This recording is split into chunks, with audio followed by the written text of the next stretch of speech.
من تأکید میکنم که جمهوری اسلامی هرگز در پی تسلیحات هسته‌ای نیست و نیز هرگز از حق ملت خود در استفاده صلح‌آمیز از انرژی هسته‌ای چشم‌پوشی نخواهد کرد. در جمع 5+1 و حتی جداگانه با آمریکایی‌ها مذاکره کردیم برای قضیه هسته‌ای. طرف که آمریکا باشه تعهداتی کرد. Change that makes our country and the world safer and more secure. جمهوری اسلامی تعهدات خودش رو انجام داد.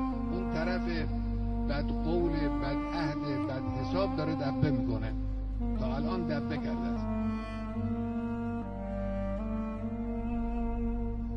دولتی در میان دولت‌های اسلامی به هر شکلی، به هر بهانه‌ای از رژیم صهیونی حمایت بکنه، چه با عادی‌سازی روابط، چه با بستن راه کمک به فلسطین، چه با توجیه جنایات صهیونیست‌ها، یقین بدانه که ننگ ابدی بر پیشانیش خواهد ماند.